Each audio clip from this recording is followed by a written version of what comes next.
قرآن مجید کی سورہ نساء کی آیت نمبر 29 میں نے تلاوت کی ہے۔ اللہ تعالیٰ نے فرمایا یا ایھا الذین آمنوا لا تأکلوا اموالکم بینکم بالباطل،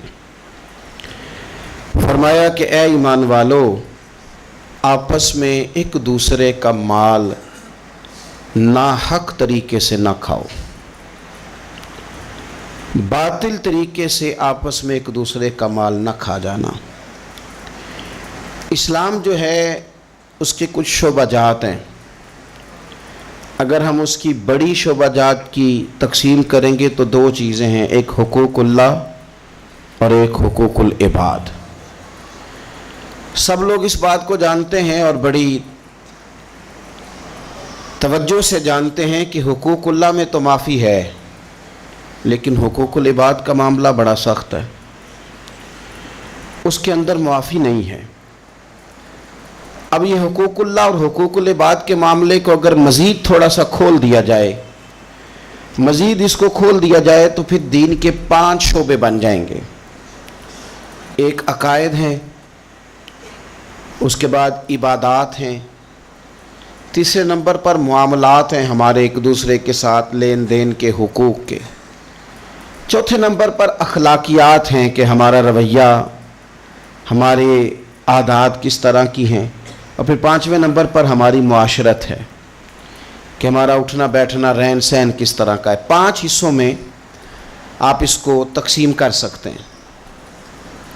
میرے عزیز دوست، کچھ لوگوں نے یہ سمجھ لیا ہے کہ دین صرف نماز روزے کا، حج زکوٰۃ کا، شب برات کی عبادت کا، اس کا نام ہے، حالانکہ ایسا نہیں ہے۔ دین کے میں نے جیسے کہ عرض کیا کہ 2 بنیادی شعبے ہیں، ایک حقوق اللہ اور ایک حقوق العباد۔ یہ جو حقوق اللہ کا معاملہ ہے نا، آپ کو نماز دن میں 5 وقت آ کر کے پڑھنی ہے۔ حج تو زندگی میں 1 دفعہ فرض ہے، لیکن اگر لوٹ کے آتا بھی ہے تو سال میں 1 دفعہ آتا ہے۔ لیکن یہ جو آپ کا حقوق العباد کا معاملہ ہے، یہ تو ہر وقت کا ہے۔ آپ اگر جوان ہیں تو پھر آپ کا ماں باپ کے ساتھ حقوق کا تعلق ہے، بہن بھائیوں کے ساتھ تعلق ہے، شادی شدہ ہیں تو میاں بیوی کے حقوق آپس میں شروع ہیں، صاحب اولاد ہو گئے تو اب آپ کے اولاد کے حقوق ذمہ آ گئے، آپ اگر کارخانہ دار ہیں تو مزدوروں کے حقوق ہیں، اگر آپ استاد ہیں تو شاگردوں کے حقوق ہیں، اگر آپ شیخ ہیں تو مریدوں کے حقوق ہیں، اگر آپ مرید ہیں تو شیخ کے حقوق۔ تو حقوق کے ساتھ تو ہر وقت انسان کا آپس کے اندر یہ سلسلہ جاری رہتا ہے۔ اب معاملات کو صاف رکھنا، لین دین کی چیزوں کے اندر اپنے آپ کو کھلا رکھنا، خیانت سے، جھوٹ سے، دغے سے، دھوکے سے، فریب سے اپنے آپ کو پاک رکھنا، دین اس کے اوپر بہت ہی زیادہ زور دیتا ہے، بہت ہی زیادہ۔ مسلم شریف میں حدیث ہے، نبی پاک صلی اللہ تعالیٰ علیہ وسلم نے صحابہ سے پوچھا تھا، مسلم بخاری دونوں میں، کہ بتاؤ مفلس کون ہوتا ہے، غریب کون ہوتا ہے؟ تو لوگوں نے وہی بات عرض کی جو عرض کرنے کا موقع تھا اور انسانی فہم کے عقل کے قریب بات تھی۔ عرض کی یا رسول اللہ صلی اللہ تعالیٰ علیہ وسلم، جس کے پاس مال و دولت نہ ہو مفلس ہوتا ہے؟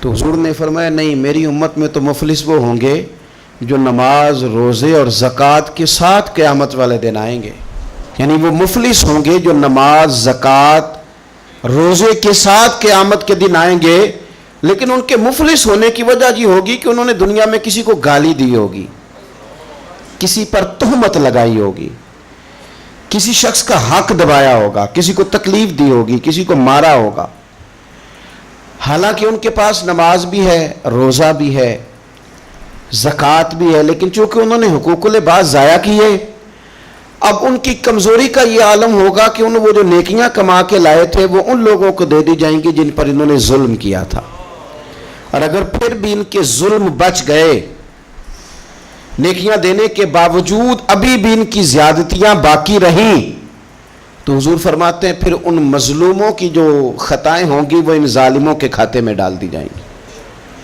تو یہ بہت ساری نیکیاں لانے کے باوجود مفلس رہ جائیں گے۔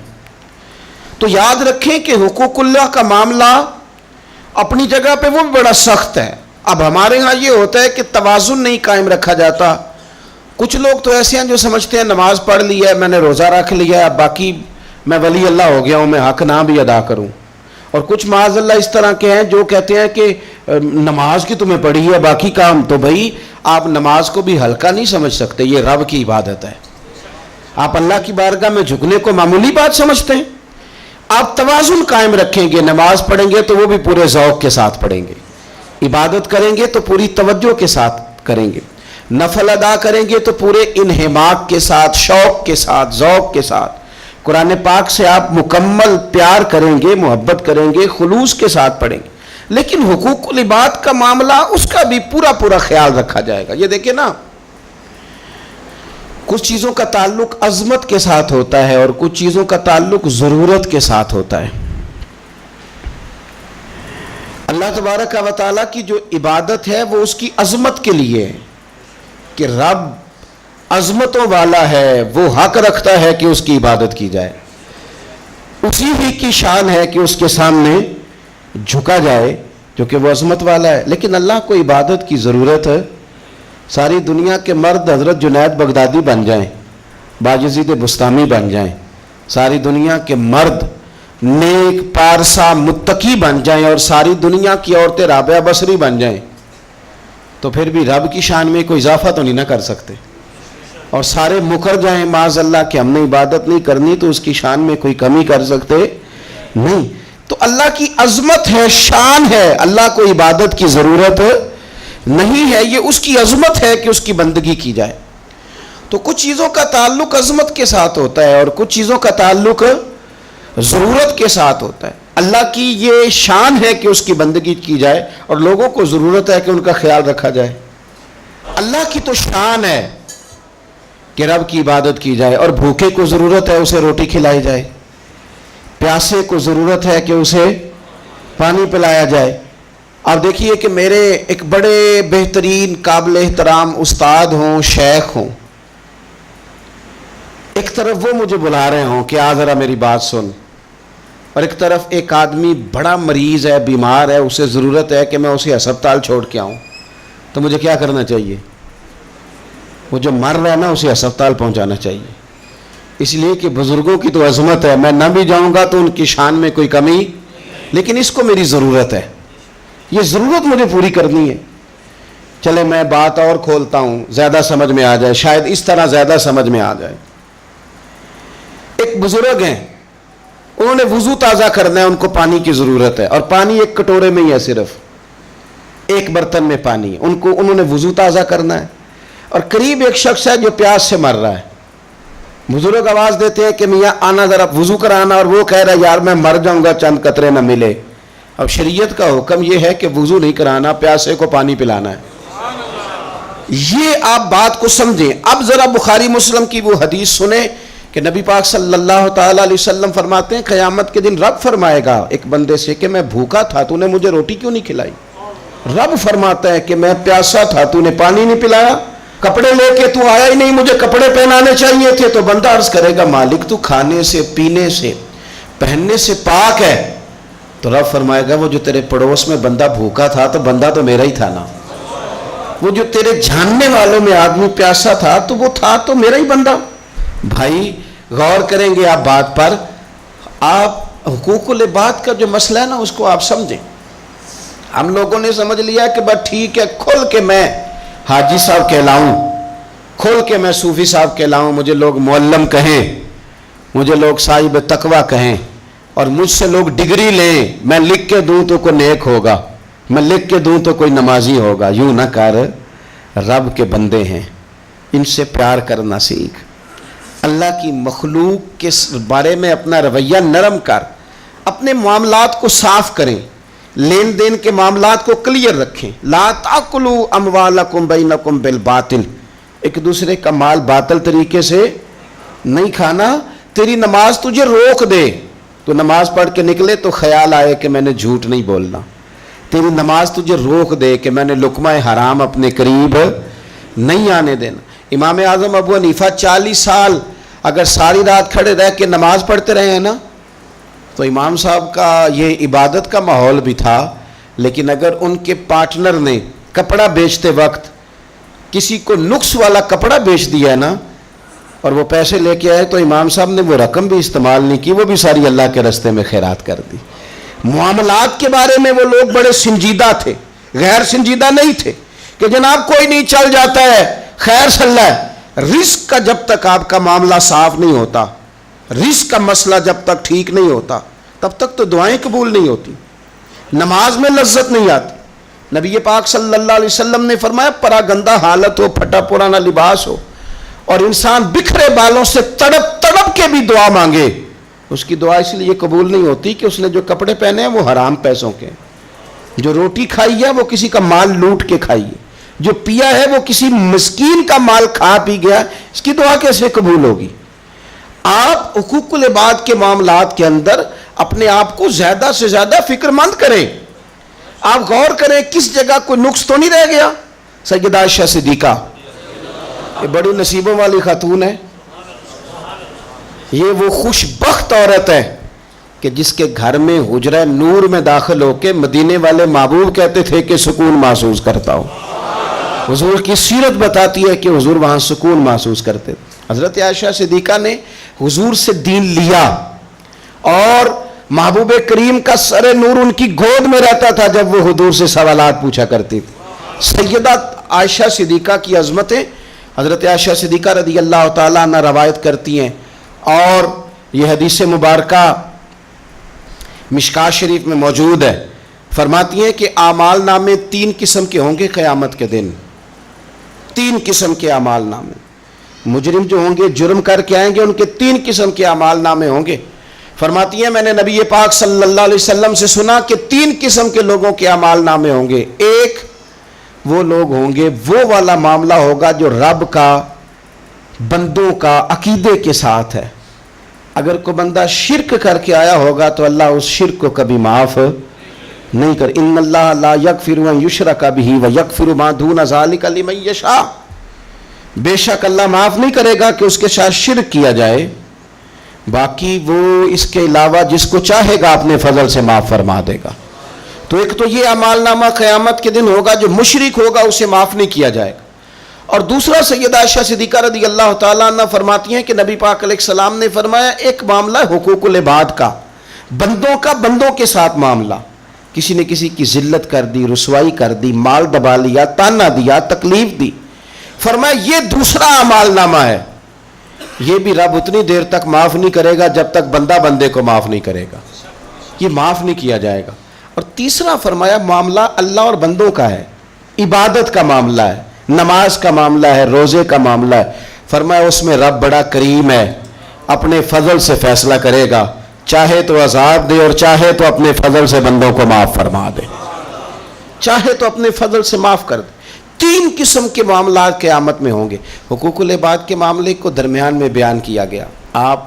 ہم نا جذبات کا, احساسات کا خیال رکھنا چھوڑتے جا رہے ہیں. مجھے اپنی روٹی عزیز ہے, میں باہر سے آیا ہوں اور میں نے آ کے گھر کے اندر تلخ باتیں شروع کر دی, سخت جملے کسنا شروع کر دیے کہ میں باہر سے آیا ہوں, میرے لیے کھانا نہیں پکا. میں نے یہ دیکھا ہی نہیں کہ شاید پکانے والا بیمار ہی نہ ہو, کہ میں نے پوچھا ہی نہیں کہ جو گھر کے اندر تھا وہ کسی تکلیف میں نہ ہو. میں نے یہ احساس ہی پیدا نہیں کیا کہ میں نے بڑی سخت باتیں اپنی والدہ سے کر دیں, اپنی اہلیہ سے کر دیں, اپنی بہن سے, اپنے والد سے کر دیں, لیکن ان کے بارے میں نے یہ تصور ہی نہیں کیا کہ احساسات کس قسم کے ان کے ہوں گے. حقوق العباد کے مسئلے میں نا ہم لاپرواہ ہو گئے, لاپرواہ. حقوق العباد کے معاملے میں اپنے آپ کو سمجھائیں, قائل کریں. نماز ذوق سے پڑھیں, نماز شوق سے پڑھیں, نماز توجہ سے پڑھیں, اسے کبھی ہلکا نہ جانیں. لیکن یاد رکھ لیں نماز میرا اور رب کا معاملہ ہے, رب کا اور میرا معاملہ ہے. ہو سکتا ہے وہ اس معاملے میں معافی دے دے, لیکن جس کو اس نے میری ماں بنایا ہے نا, اس نے کہا ہے میں نے تیری جنت تیرے ماں کے قدموں کے نیچے رکھی ہے, اس کو میرا باپ بنایا ہے, اس کے تعلق سے مجھے حساس ہونا چاہیے, مجھے اپنے دوستوں کے تعلق سے احساس ہونا چاہیے. ہم دائیں بائیں احساس ہیں اور بڑی بڑی لمبی باتیں کرتے ہیں, بڑی بڑی لمبی بڑی بڑی کہانیاں. کچھ لوگ تو ایسے پکے نمازی ہیں کہ وہ کسی اور کو نمازی ماننے کو تیار ہی نہیں. ایسے پکے حاجی ہیں کہ دنیا میں صرف وہی حاجی ہیں, دوسرا کوئی ہے نہیں. کچھ مطلب میں اس طرح کے لوگوں کو میں ذمہ داری سے کہہ رہا ہوں. میری طرح کے مولوی کہتے ہیں فلانا بندہ بے شرع ہے. جی آپ باشرع ہیں؟ کہتے ہیں ہاں میں نے داڑھی تو رکھی ہوئی ہے نا. داڑھی کا نام ہی صرف شرع نہیں, سچ بولنے کا نام بھی شرع ہے, حلال کھانا بھی شرع ہے, حقوق العباد کا لحاظ کرنا بھی شرع. یہ کیا بات ہوئی کہ آپ نے 2 4 5 چیزوں کو آپ نے اپنا لیا اور کہا میں دیندار ہوں باقی سارے بے دین ہیں. آپ ماحول کا خیال کریں, حقوق العباد کے تعلق سے ذمہ داریوں کا احساس کریں اور بڑی جلدی آپ چیزوں کو سمجھیں. میں یہ کرنا چاہ رہا تھا کہ آپ کو ہر آدمی کا احساس کرنا ہے, ہر آدمی, اور حقوق العباد کے تعلق سے آپ کو چیزوں کو سمجھنا ہے, اس پر آپ کو غور کرنا. اب سنگی یہاں میں خانقاہی آدمی ہوں, دوست یہاں آتے ہیں, کچھ دوست مجھے ایسے بھی آ کے کہتے ہیں کہ سب ایک ہفتہ آپ کے ساتھ رہنا ہے. میں کہتا ہوں بات آپ کی ٹھیک ہے, لیکن میرے بزرگ فرمایا کرتے تھے کہ کسی کو بھی رکھنا ہے تو پہلے اس کے گھر کے حالات کا جائزہ لے کے رکھنا ہے. ویسے اس کو رکھنا کیوں کہ گھر میں اماں بیمار اور بیٹا پیر صاحب کے دروازے پہ جھاڑو دے رہا ہو, گھر میں والد بیمار ہو اور بیٹا جناب وہ تبلیغ کرنے گیا ہو, گھر کے اندر بیوی اس پریشانی میں ہو کہ میں دوائی لینے کس کے ساتھ جاؤں, زچہ بچہ کے مسئلے چل رہے ہیں, اور صاحب کہیں کہ میں جہاد کے لیے گیا ہوا ہوں, تو بخاری شریف سنیں نا آپ, مسلم شریف سنیں. نبی پاک صلی اللہ تعالی علیہ وسلم نے فرمایا کسی عورت کے لیے کسی مرد کے پاس تنہا جانا اتنی دیر تک جائز نہیں جب تک اس کا اپنا محرم ساتھ نہ ہو. یعنی وہ ڈاکٹر کے پاس بھی اندر اکیلے جائے گی تو اپنا محرم ساتھ لے کے, بھائی ہو, بیٹا ہو, شوہر ہو, کوئی ہو, جائز نہیں. اور فرمایا سفر کرنا بھی اس کے لیے جائز نہیں جب تک کہ اس کا محرم ساتھ ہو. یہ سفر کا معاملہ بھی بڑا عجیب ہے. عمرے کے لیے لوگ مسئلہ پوچھ لیتے ہیں کہ عورت بغیر محرم کے جا سکتی ہے؟ میں نے کہا جی نہیں جا سکتی. حج کے لیے بغیر محرم کے جا سکتی ہے؟ جی نہیں جا سکتی. لیکن عورت کے لیے صرف حج عمرے میں محرم شرط نہیں, وہ پنڈی بھی بغیر محرم کے نہیں جا سکتی, وہ ملتان بھی بغیر محرم کے نہیں جا سکتی. وہ جتنا سفر ہو نا 3 دن کا, اس سے انسان مسافر بنتا ہے, وہاں وہ شادی پہ بھی بغیر محرم کے نہیں جا سکتی. وہ سفر ہو اگر اتنا جس سے بندہ مسافر بنتا ہے تو وہ وہاں کسی کے انتقال کے بھی بغیر محرم کے نہیں جا سکتی. حج عمرے پہ محرم یاد آتا ہے, باقی جگہوں پہ بھی یاد رہنا چاہیے. عزیز, نبی پاک صلی اللہ علیہ وسلم نے فرمایا عورت کسی مرد کے ساتھ تنہا نہ ہو جب تک کہ اس کا محرم ساتھ نہ ہو, اور وہ سفر بھی نہ کرے جب تک اس کا محرم ساتھ نہ ہو. ایک صحابی اٹھ کے کھڑے ہو گئے, بخاری مسلم ہے, عرض کرنے لگے یا رسول اللہ صلی اللہ علیہ وسلم میری بیوی تو حج کرنے جا رہی ہے اور میرا نام جہاد کے لیے غزوے میں لکھ دیا گیا, وہ جا رہی ہے حج کے لیے اور میں جا رہا ہوں جہاد کے لیے, تو میرے لیے کیا حکم ہے؟ تو یہ اب حضور نے فیصلہ فرمایا, یہ اب حضور نے فیصلہ فرمایا کہ تبلیغ کرنی ہے کہ جہاد کرنا ہے, کہ تو نے خانقاہ پہ جا کے پیر صاحب کی بارگاہ میں رہنا ہے, کہ تو نے حقوق العباد کو مقدم کرنا ہے. یا رسول اللہ میرا نام لکھ دیا گیا ہے غزوے کے لیے اور میری بیوی جا رہی ہے حج کے لیے, تو حکم کیا ہے؟ تو حضور فرمانے لگے تو غزوہ رہنے دے, اپنی بیوی کا محرم بن کے حج پہ اس کے ساتھ جا, کیونکہ اسے تیری ضرورت ہے. تو جہاں اسے ضرورت ہے تو اس کی ضرورت کو پورا کر. تو اسلام نے ہمیں شب برات پہ آپ صرف کیا معافی مانگیں گے کہ یا اللہ جو نماز نہیں پڑھی اس کی معافی دے, تو وہ بھی مانگنی ہے آپ کو, 100% مانگنی ہے. آئندہ سے نمازیں پوری کرنے کا عہد کرنا ہے. لیکن میرے بھائی جو آپ نے حقوق العباد ضائع کیے ہیں ان کی بھی آپ کو معافی مانگنی ہے, اور سامنے والے سے معافی لینی ہے راضی کر کے, بندوق کے زور پہ نہیں. کیا آپ ٹیلی فون کر کے کہیں میں نے میسج لکھا تھا تو آپ نے جواب کیوں نہیں دیا, رپلائی کیوں نہیں کیا, آپ کہیں میں نے معاف کیا. بھائی آپ بندوق کے زور پہ معافی لیں گے؟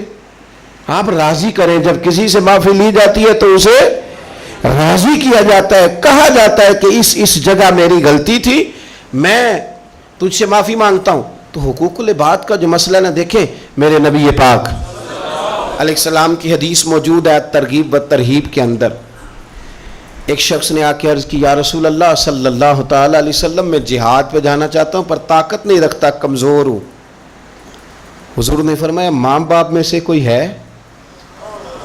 بلے شاہ تو آسمانی اڈدیاں پڑھنا ہے, جڑا گھر بیٹھا انہوں پڑھیا ہی نہیں. ماں باپ میں سے کوئی ہے؟ یا رسول اللہ میری والدہ زندہ ہے. تو نبی پاک علیہ السلام نے فرمایا گھر جا کے اس کی خدمت کر, اس نے خالی جہاد کا پوچھا تھا، جہاد کا۔ حضور نے 3 باتیں ارشاد فرمائی۔ ماں زندہ ہے، حضور زندہ ہے، فرمایا گھر جا کے اس کی خدمت کر، اللہ اس کی خدمت پر حج کا ثواب بھی دے گا، عمرے کا ثواب بھی دے گا، اور جہاد کا اجر بھی عطا فرمائے گا۔ تو نے ایک بات پوچھی ہے، تجھے 3 چیزوں کا ثواب ملے گا، شرط یہ ہے کہ ماں کے قدموں سے جڑ جا، جا کے اسے راضی کر، جا اس کی نوکری کر، جا کے ماں کی خدمت کر، اس کے پاس بیٹھ، اس کے دل کو مطمئن کرنے والا وقت اسے دے۔ تو یہ آپ خالی نماز پر اکتفا نہیں کریں گے، آپ حقوق العباد کا بھی پورا لحاظ کریں گے، پورا آپ حقوق العباد کا لحاظ کریں گے۔ حقوق العباد ہر جگہ آپ کے ذمہ، آپ کے شیخ کے بھی حقوق ہیں، استاد کے بھی حقوق۔ یہ کیا بات ہوئی کہ مان بھی لیا، کہہ بھی لیا، غلامی کر بھی لی، دعویٰ بھی کر لیا، اور پھر کیا بات ہوئی؟ پیار بھی کرنا اور کچا کرنا اور تھوڑا کرنا، اور یہ کہ پھر اس میں کمزور پڑنا، اور پھر اس کے اندر جو ہے وہ اس طرح کر کے کمزوری لانا۔ یہ کوئی آئین وفاداری نہیں ہے، یہ کوئی طریقہ پھر درست نہیں ہے۔ تو حقوق العباد جہاں آپ کا تعلق ہے، جہاں اس تعلق میں آپ غور کریں گے کہ آپ کے معاملہ دیکھیں۔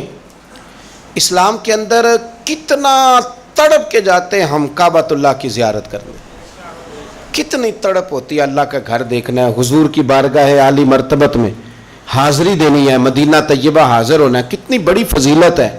لیکن آپ کو پتہ ہے کتنی برکت والی جگہ ہے بیت اللہ شریف؟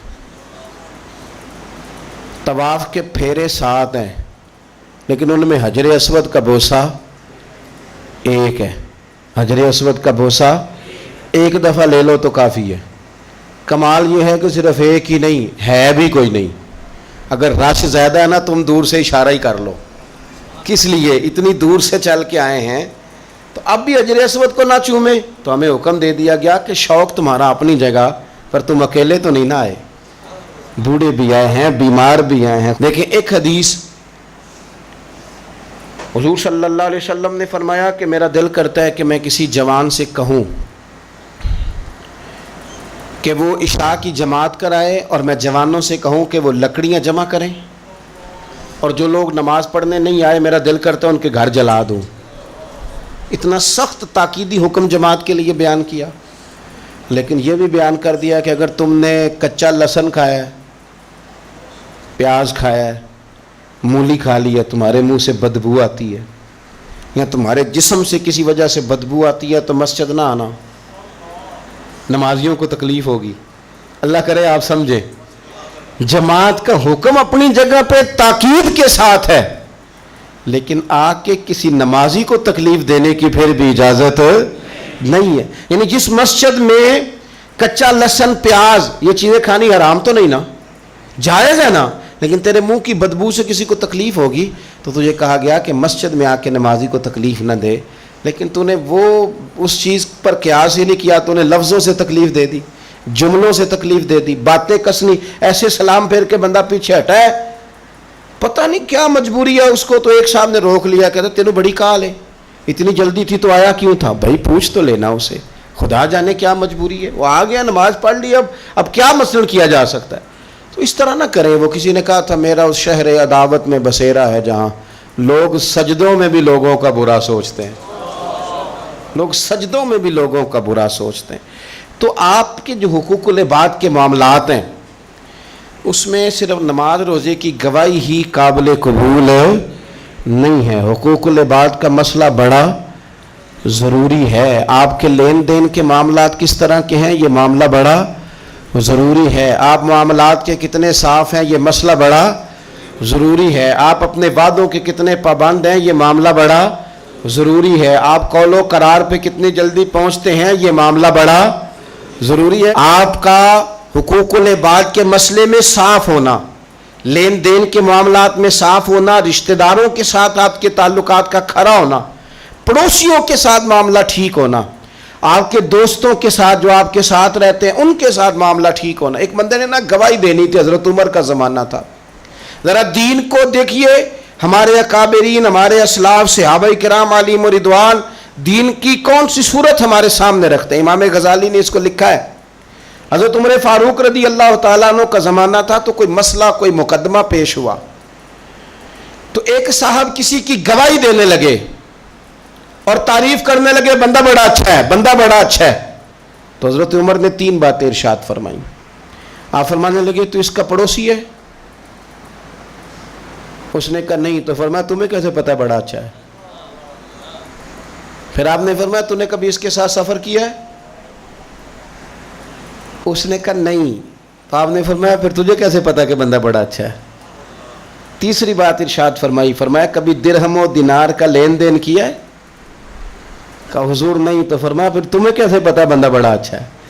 جب وہ تینوں سوال اس کے ساتھ ہو چکے تو حضرت عمر نے کہا، جناب عمر نے، حضرت عمر فرمانے لگے اچھا تو نے اسے نماز پڑھتے دیکھا ہوگا، تو نے اسے مسجد میں عبادت کرتے دیکھا ہوگا، تلاوت کرتے دیکھا ہوگا. کہا حضور ہاں. فرمایا اگر تو نے خالی عبادت کرتے دیکھا نا تو پھر جا تو گواہی نہ دے، تو اسے کوئی نہیں جانتا. خالی گواہی عبادت پر نہ دے، حالانکہ وہاں بھی گواہی ہے، مسجد میں آتا جاتا دیکھو تو صاحب ایمان ہونے کی گواہی دو، لیکن اس کے معاملات کی گواہی، اس کی صفائی اور ستھرائی کی گواہی یہ آپ تبھی دیں گے جب آپ کا اس کے ساتھ لین دین کا کوئی تعلق رہا ہوگا. حضرت عمر نے فرمایا خالی نماز دیکھ کے گواہی نہ دے، خالی نماز دیکھ کے گواہی نہ دے. تو بتا کہ پڑوسی رہا ہے اس کا، سفر کیا اس کے ساتھ، کبھی لین دین کے معاملات ہوئے؟ اگر ان معاملات میں کھڑا ہے تو پھر گواہی دے، اور اگر یہ نہیں تو پھر تو اسے جانتا بھی. اپنے معاملات کو صاف رکھیں، صاف رکھیں. آپ کو پتہ ہے نبی پاک صلی اللہ علیہ وسلم نے جلد بازی سے منع کیا ہے، جلد بازی کسی کام میں نہ کرو، لیکن فرمایا 2-4 کاموں میں جلد بازی کرو. ان میں سے ایک فرمایا کہ اگر تم نے کسی کا قرض دینا ہے نا اور تمہارے پاس پیسے آ گئے ہیں تو پھر واپس کرنے میں جلدی کرو. معاملات کی جو صفائی ہے نا حقوق العباد کے تعلق سے، وہ اتنا ضروری کام ہے کہ نبی پاک صلی اللہ تعالیٰ علیہ وسلم نے نا منبر پر بیٹھ کر کن دنوں، جن دنوں حضور کے وصال ظاہری کے دن قریب تھے، تیز بخار تھا، منبر پر بیٹھ کر قریب محبوب نے فرمایا تھا لوگوں، رب نے ایک بندے کو اختیار دیا ہے، چاہے تو دنیا میں رہے اور چاہے تو اس کی بارگاہ میں حاضر ہو جائے. اس بندے نے جانے کا ارادہ کر لیا. حضور فرماتے ہیں میں تمہارے بیچ رہا ہوں، اگر میری وجہ سے تکلیف پہنچی ہو تو بدلہ لے سکتے ہو. یہ اس طرح کی دعوت نہیں تھی نا جس طرح کی ہم دیتے ہیں. حضور کے لیے تو کسی نے گمان بھی کیا تو گناہگار ہوگا، مجرم ہوگا. لیکن ایک صحابی حضرت عکاشہ بن محصن اٹھ کے کھڑے ہو گئے، عرض کی یا رسول اللہ صلی اللہ علیہ وسلم، ایک جنگ کے موقع پر آپ نے مجھے درہ مارا تھا، میں نے بدلہ لینا ہے. تو حضور نے فرمایا درہ منگایا جائے. حضرت بلال گئے سیدہ فاطمہ کے گھر درہ لینے. سیدہ پاک رضی اللہ تعالیٰ عنہ فرمانے لگی بلال درہ اور اس کیفیت میں؟ تو کہا اماں جی یہ معاملہ ہے، بی بی صاحبہ یہ مسئلہ ہے. تو حضرت فاطمہ نے دونوں شہزادے ساتھ بھیجے. کہنے لگی عکاشہ سے کہنا میرے پتر دونوں حاضر ہیں، 100 درہ مارے. لیکن حضور کی طبیعت صحیح نہیں ہے، ان کے قریب نہ جائے کوئی. وہ درہ آیا تو حضرت حسنین کریمین بھی ساتھ تھے. حضور نے دیکھا شہزادوں کو تو بات سمجھ گئے فاطمہ نے کیوں بھیجا. تو محبوب کریم نے بٹھا دیا، فرمایا عکاشہ یہ لو نا اور بدلہ لو. جناب عکاشہ درہ لے کے آگے بڑھے تو ہر صحابی کی آنکھوں میں آنسو آئے، ہر صحابی. قریب آ کے کہا حضور کمر سے کپڑا ہٹائیے، میری پشت، اس وقت اس پہ کپڑا نہیں تھا، ننگی تھی جب درہ لگا تھا. حضور نے کپڑا ہٹایا تو جناب عکاشہ نے درہ دور پھینکا اور حضور کی کمر مبارک کو چومنا شروع کر دیا. دیر تک چومتے رہے اور پھر کہنے لگے حضور یہ آج میرا ہی مقدر تھا، اللہ نے مجھے یہ موقع دینا تھا. کس ظالم نے، کس نے آپ سے بدلہ لینا تھا؟ یہ تو ایک موقع بنایا تھا حضور کے قریب جانے کا. تو حضور نے فرمایا جس نے جنتی کی زیارت کرنی ہو میرے عکاشہ کی کر لے. تو میرے عزیز آپ اپنے معاملات کو جلدی سے صاف کریں، حقوق العباد کے معاملے میں جلدی سے اپنے آپ کو کلیئر کریں. دیکھو یہ معاملہ بڑا سخت ہے، بڑا سخت. ایک درویش فرمایا کرتے تھے میں دوست تعلق تھوڑے بناتا ہوں، جتنے لوگ کم ہوں گے حقوق بھی اتنے کم ہوں گے. ہمیں بڑا شوق ہے تعلقات بنانے کا، لیکن حقوق ادا کرنے کی ہم پوزیشن میں نہیں ہے. اپنے معاملات پہ گہری نظر کریں. لینے دینے کا مسئلہ ہو، اونچا بولنے کا مسئلہ ہو، کسی قسم کی بھی کوئی دشواری ہو تو ان چیزوں کو آپ صاف کریں گے، کلیئر کریں گے، اس پر آپ اپنے آپ کو پیش کریں گے لوگوں کے سامنے، اور اپنے آپ سے وہ سارے حقوق جو ہیں وہ آپ ہٹا لیں گے. پھر آپ کے لیے آسانی ہو جائے گی. اللہ کے حضور دعا ہے کہ مالک کریم اپنا فضل فرمائے، اپنی رحمت فرمائے، اور اللہ تبارک و تعالی ہمیں اپنے آپ کو صاف رکھنے کی، اور جہاں جہاں حقوق العباد کے معاملے میں ہمارے اندر کمزوریاں ہیں انہیں دور کرنے کی اللہ ہمیں توفیق عطا فرمائے.